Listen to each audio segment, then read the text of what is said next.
En 2025, j'ai quitté un CDI, changé de métier et lancé une chaîne YouTube. Mon médecin dit que je vais bien. Si vous regardez cette vidéo, c'est soit que vous êtes un trentenaire qui squatte beaucoup trop YouTube, soit vous êtes mon père. Salut papa!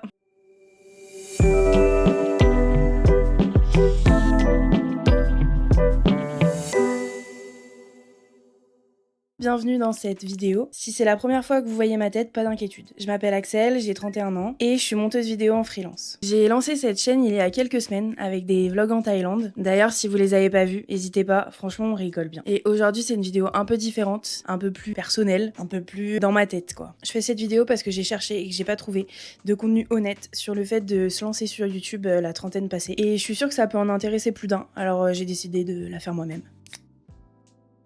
J'ai commencé à vraiment regarder des vidéos sur YouTube il y a une dizaine d'années. Et très vite, je me suis demandé pourquoi pas moi, pourquoi moi je ne ferais pas des vidéos comme ça. Sauf qu'évidemment, j'ai pas fait ça. Et pendant des années, j'ai eu cette idée dans le coin de ma tête, mais j'ai toujours trouvé, on va dire, des bonnes excuses pour pas me lancer. J'ai pas de bonnes idées, je suis pas assez intéressant, mon entourage va se moquer, vrai problème avec le regard des autres. Et en fait, cette petite voix, elle m'a coûté quand même plusieurs années. Et puis en 2025, après un bac plus 6 en finance, 4 ans dans le conseil et un burn-out, je me suis reconvertie dans le montage vidéo. Vraiment un domaine rien à voir quoi. Et c'est là que je me suis dit, si j'ai réussi à quitter mon taf et à changer de trajectoire malgré les remarques, je suis plus à ça près, je peux bien ouvrir une chaîne YouTube. Et honnêtement, la vraie peur, c'est pas de rater, c'est d'être vu en train d'essayer. Je trouve qu'il y a quelque chose de quand même très exposé, de mettre sa tête face à une caméra et de dire bah voilà c'est moi, voilà ce que je fais, voilà ce que je pense. Et à 30 ans, t'as quand même mis des années à construire une image. Dans ta famille, dans ton cercle d'amis, au boulot. Donc lancer une chaîne YouTube, c'est un peu remettre tout ça à plat devant tout le monde. Et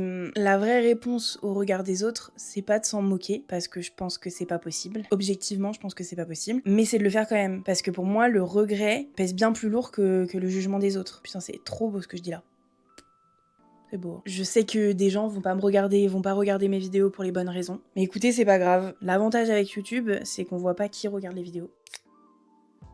Comme je vous l'ai dit, j'ai 31 ans et il y a quelques années, quand j'ai voulu me lancer, je me suis dit que c'était déjà trop tard. Et qu'en fait, les grands comme Enjoy Phoenix, Squeezie, Lena Situation, eux, ils ont commencé, ils avaient 10-12 ans. Et déjà, il y a quelques années, j'avais déjà bien passé cet âge-là. Donc imaginez maintenant, à 31 ans, je me dis que c'est encore plus trop tard. Et sauf qu'entre-temps, j'ai appris à me connaître. Je sais ce qui m'intéresse vraiment, je sais ce que je veux, je sais ce que je veux pas. Et surtout, j'en ai marre de faire ma vie en fonction de ce que les gens pensent de moi. Enfin, surtout, en fonction de ce que je pense que les gens pensent de moi. Donc en fait la question c'est pas est-ce que c'est le bon moment, mais dans un an est-ce que je serais contente d'avoir commencé maintenant. Et je pense qu'en vrai je serais plutôt fière de moi.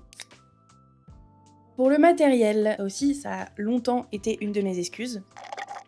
C'est un peu l'excuse facile. Je me disais j'ai pas le bon matériel, je vais attendre d'avoir une meilleure caméra. Et récemment, je disais je vais attendre de pouvoir acheter la Osmo Pocket 3 pour faire des vlogs. J'ai toujours pas acheté la Osmo Pocket 3. En fait, il y a 2 ans, on a fait un voyage à Bali et pour l'occasion, on a acheté une GoPro Hero 13 parce qu'on voulait surtout faire des plans sous l'eau. Et puis on était parti dans l'idée aussi de se dire bah super, on ouvrira une chaîne YouTube, on se lance, ça va être génial et tout. Je vous avais tout de suite, on n'a pas du tout ouvert de chaîne YouTube. On a évidemment plein de plans, on a plein de vidéos, plein de souvenirs et tout, mais ils sont difficilement utilisables pour un vlog YouTube parce que clairement on parle pas dessus en fait, c'est juste des plans paysages, enfin il y a pas de quoi faire un vlog ou sinon il va être un peu ennuyant quoi. Du coup, ben je tourne avec une GoPro Hero 13 qui me filme en ce moment même. Avec ça, j'ai le module média et j'ai le DJI Mic Mini. Pour le montage, j'utilise DaVinci Resolve et j'ai un MacBook Pro. Assez classique, enfin très simple, hein. J'ai pas énormément d'artifices pour la création de contenu, en tout cas pour le moment. Après j'aimerais bien investir dans peut-être une autre caméra, mais c'est pas du tout à l'ordre du jour.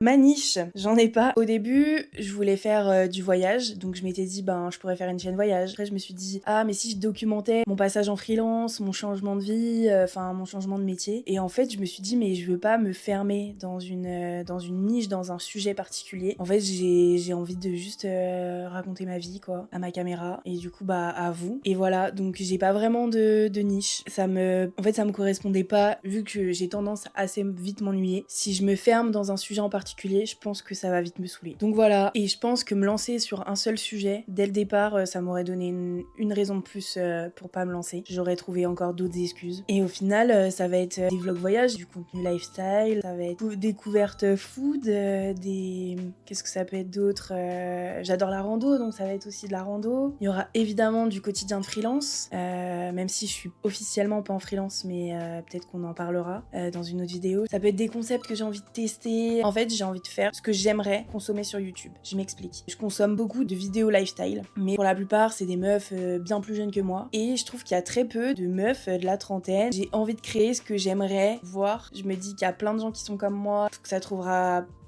potentiellement son public, j'espère. Donc voilà, c'était ma première vraie vidéo, on va dire ça comme ça. Donc si vous vous reconnaissez dans ce que j'ai dit, abonnez-vous. Et si vous voulez suivre les coulisses, le quotidien, ce qui se passe entre les vidéos, suivez-moi sur Instagram. Je vais essayer d'être plus régulière là-bas. C'est un de mes objectifs. Donc voilà, bisous!